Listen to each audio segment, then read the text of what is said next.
Now, as you can see, my colleagues are very kindly helping in preparing the stage because we are moving from the keynote presentation to our first panel discussion of the day, Playing to Win in a Platform-Dominated Era. Introducing the panel speakers and moderating the panel is a familiar face, which I would like to welcome back on the stage. She is the head of marketing at Retail Wire, Lavina Sutenteran. Thank you.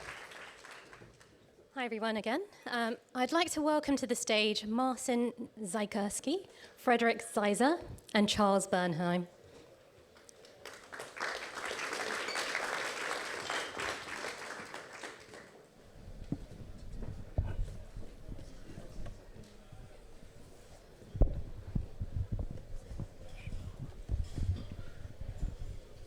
Guys. To kick things off, can you each introduce yourselves and tell us a bit about your work in the platform space? Okay, starting maybe with me, because I'm the closest to you. Regarding the topic of our discussion, I had the pleasure to, let's say, see marketplaces platform from these three perspectives. So I served 8 years as CEO and president of, among other, CC Group. If you don't know the company, and you probably know Deichmann, it's like Central Eastern European Deichmann version, very, very large business, 3 billion euro. Now I serve in different supervisory boards, among the others also CC Group, but also Bithen and Nezotic. These are also big retail players in Central Eastern Europe. And I'm also advising different companies, I can say privately, but mostly through the advisory boutique GCG partners. And we are helping company, among other, scale up at marketplaces and to go through different circumstances that are, let's say, challenging for them. So that's my perspective. Yeah. Frederick, you can go next. I continue. Good morning. My name is Frederick Zeiser from VP. VP is a European leader in online shopping club and the inventor of online flash sales. My role is country manager for Germany, Austria, and Scandinavia, managing mainly the shopping clubs in Germany and Austria, and holding all the relationships to the brands from DACH and also Scandinavia. And that's why I'm super glad to be here on the stage today with you guys. Thank you, Frederick. Charles. Hello, everyone. I'm Charles Bernheim. I'm working for Sellerix. You might not know Sellerix yet, but you will know it more in the future. Our vision is to build iconic brands, found everywhere, loved every day. Currently, we have 20 brands. We sell in Europe, in US. We have around 20,000 products, and we have several hundred millions of turnovers. We started a few years ago, 5 years ago, and we have currently 500 employees. We are selling in 10 different countries and 10 different marketplaces. Happy to be here today with you. Thank you, guys. The first question is, platforms are new gatekeepers. Amazon, TikTok, Zalando, VP. They accommodate consumer discovery, traffic, and even margin. The question is, compete, collaborate, or both? I'll go to you, Frederick. I guess you mentioned my company, so I can maybe start. For us, being a platform, we have some fundamental elements what are really important to us. And one is, for instance, that we are a closed shopping club. So it means that members have to register to see the offer we are displaying every single day. And then you mentioned some keywords what are important to us. For instance, traffic. We have up to 3 million unique visitors every single day across Europe. And on the other hand side, and we do it even Google free. This is very important. So we are disconnected from Google and we have only organic logged traffic every single day. So up to 3 million visitors. And on the other hand side, we have 22,000 campaigns running over the year. And they're driving consumer strengths. Of course, a very important element is hyper-personalization to drive the members who are coming every day to the offer, to the brands they're interested in. And that's what is very important to us. And about the question of collaboration, collaboration is very important for VP. And we collaborate only with brands themselves. So we are not connecting, for instance, retailers to our platform. We only open this to our brand partners. That's why our marketplace is even called the Brands Place. It's only for brands. From my perspective as brand builder, we collaborate with all the platforms. What we really like are retailers that also build their own marketplaces. As a result, we can sell on their marketplaces, and when there is a good fit, then we can enter the retail space. So we always give feedback on, what is the brand experience to sell on Amazon, on eBay, on Bol, on Allegro. So from my perspective, it is more complicated and multidimensional because being, let's say, like we discussed, we have in footwear 40-50% of the market in Poland. Yes? So we call it competition. So we are a strong competitor and strong partner for the same platforms, and we know each other with Allegro, with Zalando, and let's say we are competitors, and we compete strongly because it is how you compete in Poland. But on the other hand, we have so many mutual projects with InPost, with Allegro. We know where Allegro, for example, is stronger in which client areas. So we use them also as platform and partners. So many aspects, and the most important, I believe, in Poland, additionally, you would see such an Allegro as also regulator. So what Allegro decides to do with merchants becomes a standard then for the market. So it's additional aspect in that. So 3 different angles there. So what's the one misconception about winning on retail platforms that you think actually holds brands back? I'll go to you, Frederick, with the brands background. Maybe specifically on the platform VP. VP is showcasing brands in an inspiring environment with very attractive prices. So we apply discounts on brand products, and this is a misconception sometimes that this might be not ideally to the brands being positioned with prices. Never mind, with VP we found a way to clear overstocks of brands without damaging the brand image. Even in the meantime, with the brand environment we are working and presenting to our member base, it can be interesting for brands to be on VP and to be showcased between these brands in a very powerful and inspiring creative platform. Thank you. From my point of view, going into a new marketplace, when I speak to other brands, some of them are saying, yeah, but it will damage my brand equity. I will not control the brand story.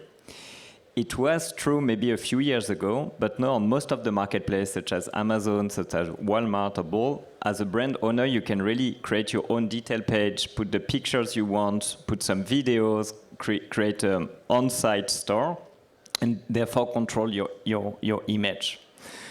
If you don't do that, some reseller of your brands will do it for you with a worse customer experience. This just happened to us when we launched Allegro a few months ago, when I discovered that one of my brands called Navaris was already on Allegro in the Polish e-commerce website with a poor customer experience. I was like, oh my God, it's good that we are starting now Allegro and that we control the customer experience with the right pictures, with the right text, and with the right price.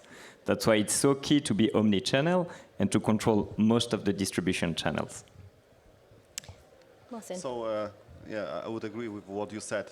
We have also a similar discussion in CC to launch or not to launch our sales on Allegro, and then a guy from our board said, guys, but we're already there. We have 100,000 offers with our products in Allegro. Let's do that properly. But from my perspective, I would add something.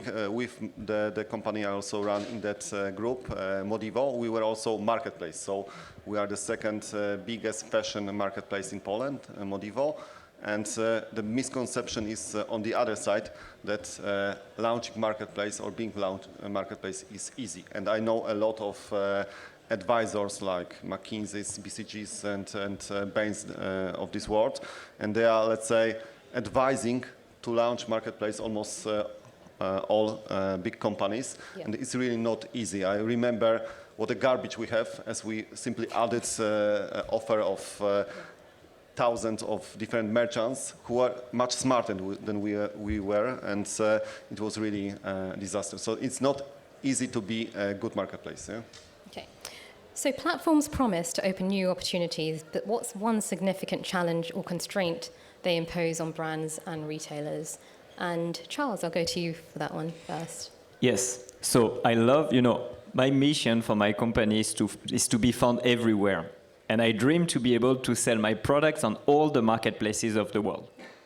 Unfortunately, we have some constraint. We do not have endless employees and time. And therefore, one thing that is holding us back is the technical complexity to launch on a marketplace. And there are three. The first one is the marketplace is in a new country that we are not selling in? If yes, then it means additional tax returns, additional new law to look after that we might not know. Second is, do we need to split our stock? And this is a very important question for us, because what we love is to have one stock. For instance, when we're in Europe, we have one fulfillment center in Germany, and then we want to be able to have one unit that is sold in all the different European marketplaces. If we can do that, it's easy. And the third part to launch a new marketplace that we are looking at is the technical integration, which with API. How do we connect our system with the marketplace? If it's easy, we do it. If it's difficult, then we don't do. Frederick. Maybe besides those technical challenges, I can confirm when I listen to our brand partners, there's another topic about the control of the brand equity. As in the meantime, not only brands are operating on platforms, also retailers are connecting to other platforms and marketplaces, so that it might happen that brands need to compete with their own products. And this is at VP something we clearly avoid by only working with brands themselves to really protect in this closed environment and to keep the full control of the brand in the hands of the brand partners. It's super crucial. From my perspective, I always admire Polish Allegro because as far as I know, it has the highest SLAs for delivery, experience, promise, and customer services. And the constraints which all brands have who are not at Allegro yet, yeah? So launching that cross-border is how challenging is that? I remember myself launching our offer on Allegro, being positioned in Poland as the best in class regarding operations. So for us, it's a standard to deliver in 12 hours in cities, in 2 hours. Yeah, it's how the company worked, at least. And with Allegro, we have our account almost banned because the fact on Allegro, crucial is delivery promise. If you promise that on Tuesday, it has to be on Tuesday. If it's on Wednesday and it happens again, you are blocked, yeah? And the same with customer service. So challenging and constraint might be technical on employee basis and so on, but the challenge is at the SLA of these platforms. What is one platform strategy that you tried that didn't go to plan, and what did you do? What did you learn from it? Any kind of advice that you have to give to the audience? I would say the key answer is to be prepared and differentiate. So different platforms, different markets, and I wouldn't say that I have a lot of strategies that failed, but not in that area. But on operational level, what was surprising that our winning product mix, winning in Central Eastern Europe, Poland, Romania, was a disaster in Germany. Yeah? So as we were strong in women's clothes and also that we've seen on Zalando that we can have like 90% of return rates on a couple of categories, and with let's say deep minus. So adjustment to the local conditions regarding product, customers, but also other requirements is crucial, and it is quite obvious, but I've seen that many times how company failed to deliver this differentiation and adjustment.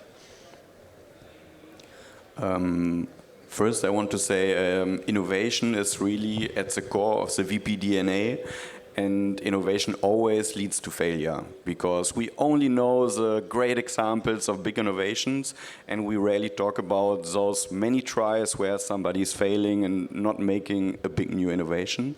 That's why it's very important to anyway go for it, try out, learn, test and adjust. To give a concrete example, with VP it's also about a market.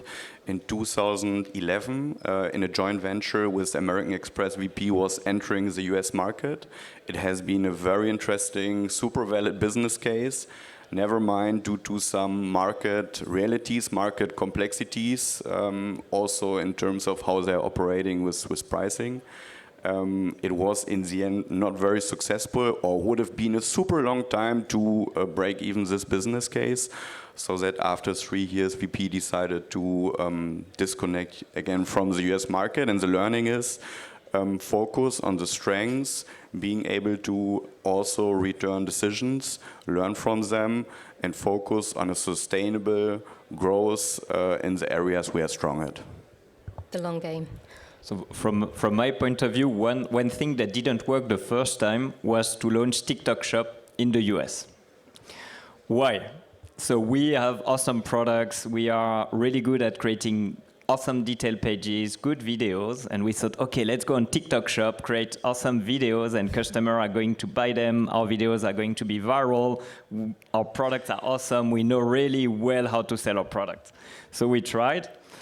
But unfortunately, our video didn't went viral because we are not good TikTok Shop and TikTok influencers at the end. We are great at creating products and brands, but we are not good at creating TikTok videos.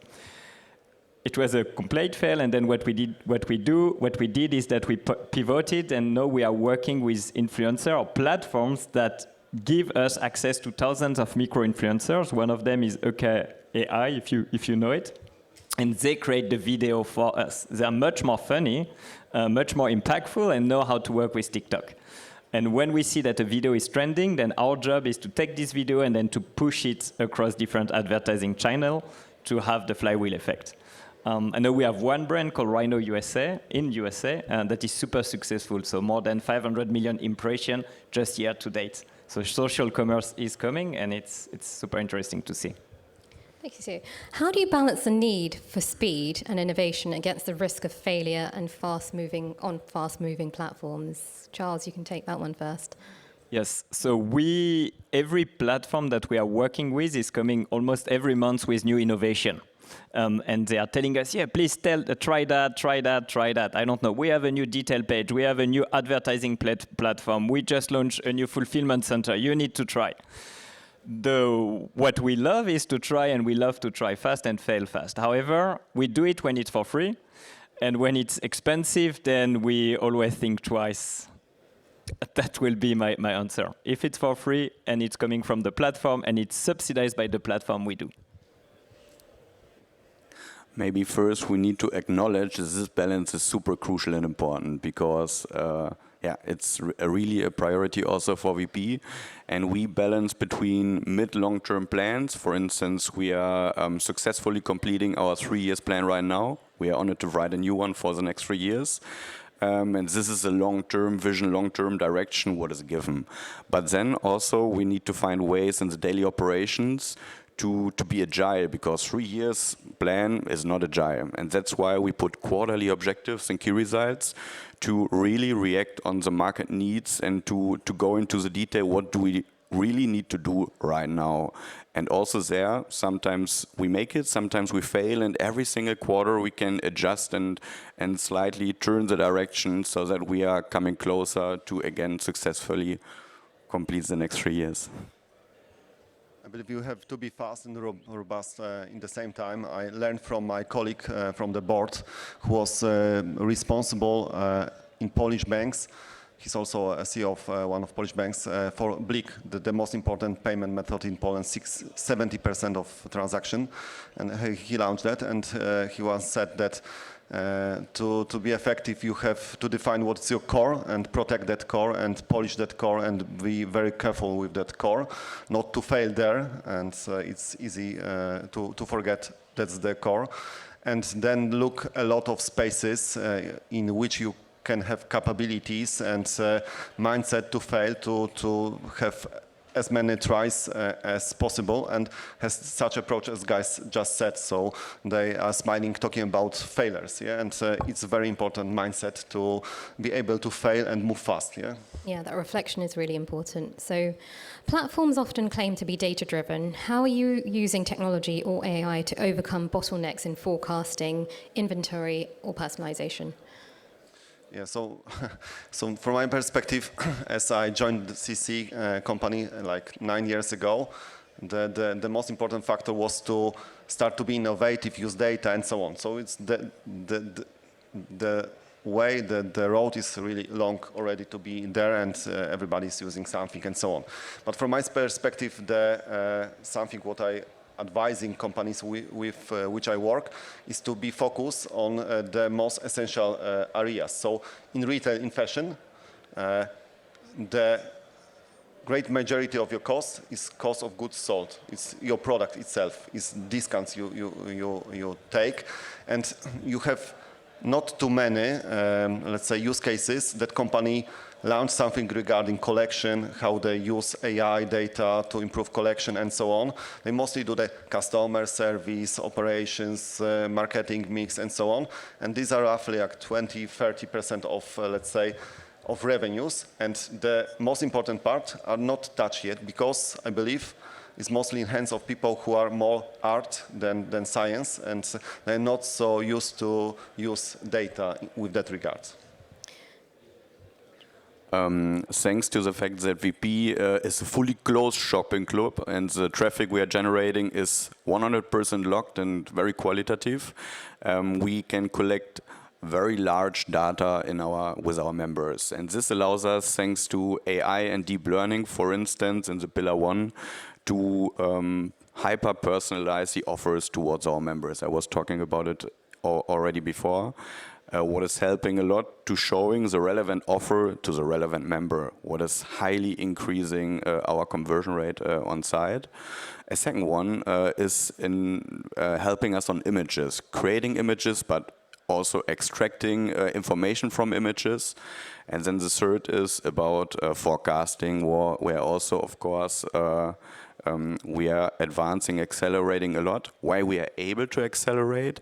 Luckily, we have our internal, so all our tech capacities are in-house. We have the VP Tech, what is our tech organization, and with this, we are very agile to also adjust our priorities and react on the market needs, such as we all remember when the big AI hype entered our environment, and that's why we put it as a focus by day one. So from my point of view, we are getting a lot of information from the different marketplaces that we are selling on. So for instance, on Amazon offers you, like new images that they can create automatically for you. They can offer you new detailed page directly created. They take the picture of your product, and then they write for you the bullet points. They give you the forecasting as well, and they give you a price recommendation, and they tell you how much to spend on Amazon in terms of advertising. This is awesome. However, they want you to buy a lot of inventory. They want you to spend a lot of money on advertising, and they are not as granular as we can be. So that's one. Second is what we notice is that most of the platform tools are not as good as the dedicated tool. So for instance, the Amazon image creators is not as good as ChatGPT or Nano Banana. The same for automatic translation is not as good as DeepL. The forecasting tool is also not as granular as other forecasting tools in the market. So what we do is we collect the data from the different marketplace we are in, and then for the specific use cases, so image creation, detailed page creation, forecasting and pricing, we have specific tools that we then use, and we are a bit more granular than the recommendation of the platform. Maybe can I add 2 sentences, because we also there always talk about all the achievements, what we already do. We should also not forget it's just the beginning of AI. And even though we are all doing already good things, the job is not yet done, and we should keep the focus on keeping the pace, and it will accelerate even more. He did warn me that he might jump in. What has been the toughest part about scaling platform models across geographies like UK and EU? Marcin. If you allow, I would turn the question, because I'm really fan of observing what is happening to Polish market with all the entrances that happen on Polish market, not only Polish but also Central Eastern European, and I believe you know the brands like About You, yeah, like probably eBay or even Amazon. You might be smiling, but if you ask Polish people, not retailers, they should know these companies, they might say mostly, yeah, I've heard something about it. Yeah? Amazon, maybe I've heard about it. They all tried, but failed. And I believe this, what we discussed earlier, you have to be prepared. Yeah? You, from Polish perspective, you can't imagine that such Amazon is entering Poland without BLIK payment, 70% as said, yeah? Or launching Modivo in 2019. We've heard that we will have additional competitor, not only Zalando, but also About You. And then my colleague from board said, they launched it without InPost, without APMs. And we say, okay, forget about them. Yeah? And they really lost all what they pumped. And Amazon the same. Yeah? They started without BLIK and also InPost at the beginning didn't work. And you don't have the chance for the second impression. Yeah? So I believe what is working here works on the other side. If you don't understand your customer on other markets, if you don't understand the requirements of the platform, you will probably fail. Yeah, so simple as that. On that note, how do you decide whether to enter new verticals or categories on platforms? Drake.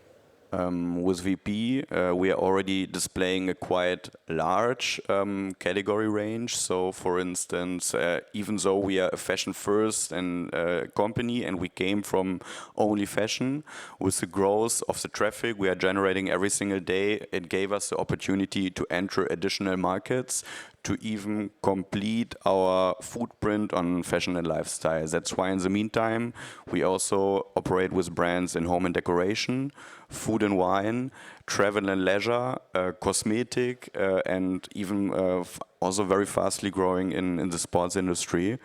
And that's why we are already having this quite large range. Yeah. And maybe there come more.